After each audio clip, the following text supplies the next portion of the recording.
All right, what's going on, dudes? As usual, hope your weekend's going well. So I don't have that many updates for you this time around, and because of that, I thought I'd do something a little bit out of the ordinary. So if you Google search my channel name, CaptainSparklez, one of the top results that comes up is for a website called Wattpad, is I think how you pronounce it. And people use it to host their fan fiction stuff, and there are some on there that are about me. So I went and I chose one that was kind of short because some of them are like 30 pages long, which is super gnarly, and it would take a really long time to read that, too long for a vlog. So I tried to find one that was just a page or two, and I think I found one that should suit our purpose all right, and I thought I would do a little bit of narration. So I've got my laptop in my lap, and I'm going to read us all a story that involves me and someone else named Clara Smith. That is the other main character. It's written from her point of view. And let's begin, shall we? My name is Clara Smith. I'm currently on my way to Santa Barbara, California. The reason I am moving is because I was discovered. I was born with powers. Most people would think, oh, awesome, powers. No, to me it is a curse. Because if anybody finds out who I am, I have to drop everything and leave. You can't have connections with anyone. Oh, my powers include healing and super strength. I do not go out of my way to help people, because instead of saying, oh, thanks for saving my life, I'd probably say thanks for saving my life. They go and tell the police. So that is what led me here to California. Anyways, back to the present. As I was driving through California, I saw Starbucks. You know, I could use a cup of coffee. I pulled into the parking lot and got out of my car. When I walked inside, I got in line and got my coffee and sat down. I pulled out my laptop, much like I have now, and began searching for an apartment because I didn't have time to look for one before I left. As I was searching the interwebs, I saw someone sit down across from me. "Can I help you?" I asked, looking up from a computer. This is me talking. You just look lonely, so I came to say hi. Usually I will say hi to people when I'm at Starbucks, you know, it's how I roll. The guy that came up to me was about 20, so close to my age. He had dark brown hair that went up in a small quiff, and he had chocolate brown eyes. Well, hi, my name is Clara Smith, I said, smiling. "Nice to meet you, Clara." I should do like different voices here. Well, me for my voice, but then, well, hi, my name is Clara Smith. Nice to meet you, Clara. My name is Jordan Maron. James Bond, he said while shaking my hand. "So what are you looking at?" he asked while looking at my computer screen. I am a nosy one, aren't I? "I'm looking for an apartment to live in, and I think I found one," I said triumphantly. "Hey, I live in those same apartments. We'll be neighbors." "Oh boy. Well, could you show me where they are, because I'm very new to California?" I said. "Sure, let's go," he said, getting up to leave. After we threw our stuff away, we went out to our cars and headed to the apartments. Okay, that's page 1. Let's move on to page 2, which is titled, "Do You Believe Me Now?" Okay. This page seems to be a lot longer than the first, so we have much more of the story to go. All right, here we go. This is titled Clara's POV. I was on the way to mine and Jordan's apartment complex. He was driving in front while I was following him. When we were stopped at a red light, when we were stopped at a red light when I had a vision. Yes, my powers also include seeing into the future type visions. I was sitting at the red light. This is the vision being described here. It's in italics. I was sitting at the red light with Jordan in front of me. He was hanging his hand out the window when he dropped his phone that he was holding onto the pavement. Generally, like, not a good idea probably to hold your phone out the window just while you're driving. I don't know. But anyway, I guess I was doing it. Oh, and I dropped the phone that I was holding. So I got out of my car to pick it up when a red pickup truck barreled into me and ran me over. In other words, don't dangle your phone out the window of your car or you might die. Good lesson here. Okay, and that's the end of the vision. All right. I quickly looked up at Jordan's car and waited for his phone to fall out of his hand, and sure enough, it did.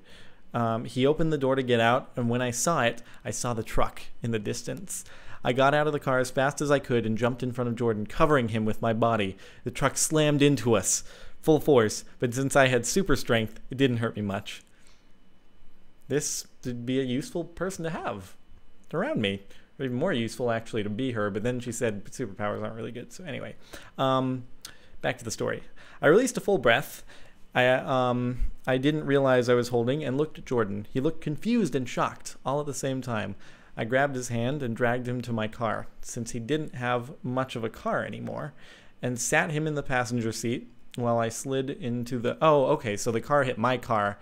I thought the car just straight up like sideswiped me and then just demolished me as I was out of it. But I guess it just head on me or something.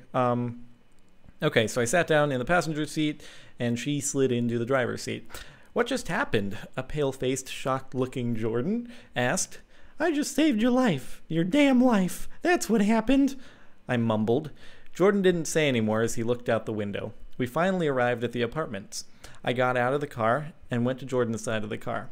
I opened his door, and he got out. We got to his apartment when I realized she realized there was a long, deep gash on my calf. Ouch, that looks painful, I said as I sat him down. It actually is, he said, wincing when I propped it up. I went and got some gauze and disinfectant to wrap it up. I would use my healing powers, but I didn't feel like being discovered. It seems like if the truck rammed into her, it would have been like, holy crap, how did you survive that? But anyway, not going to question it. All right. I would use my healing powers, but I didn't feel like being discovered. When I was wrapping up his leg, he asked the million-dollar question. I jumped the gun here. Clara, how did you not get crushed by that truck? I saw you in front of me, and the truck ran full into you. How are you not dead? What are you? He asked in a rush. Everything around me seemed to go in slow motion. How do I answer this question? Will he just blab on me like everyone else? I sighed. I may as well tell him.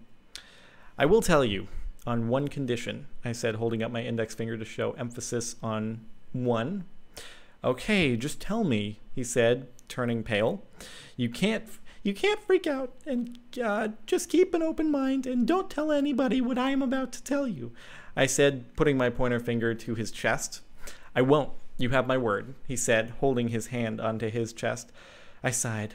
I was born with these powers, I said, not sure if this is a good idea, but continued anyways. I was born with them and have no clue how I got them or where they came from. I have healing, super strength, and I get visions allowing me to see the future. I didn't get hurt because my super strength also comes with very good durability. I looked up when I finished to see Jordan's face drained of any color whatsoever, and his mouth was hanging open.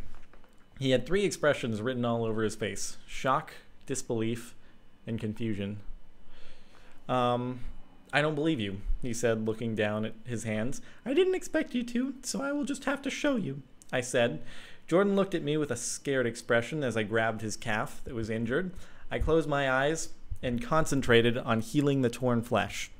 I opened my eyes and watched as a silver glow emitted from my hand and onto the wound.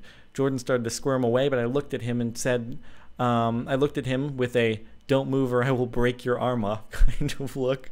Holy crap. That made him sit still. I looked at the wound once more and directed my attention back to the wound. The ripped muscle molded together, the torn nerves weaved back into place, and this sounds like my leg almost just fell off there, and I was walking on it. The ripped muscle molded back into place, the torn nerves weaved back into place, and the ragged flesh bounded once more. And when I was done, I looked at Jordan. Do you believe me now? I said. I got up and walked to the door, turned the knob, and went down the front desk to ask about my new apartment. The lady looked up and smiled at me, telling me the do's and don'ts of owning an apartment in the complex, and I just kind of zoned out. And when she finished her rambling, I gave her my first payment in exchange for the room key. I trudged up the stairs and to my apartment door. I slid the key in and opened the door to see that, surprisingly, the place was already furnished. So I walked into the bedroom and flopped down on my bed. Right when my head hit the pillow, I was out cold.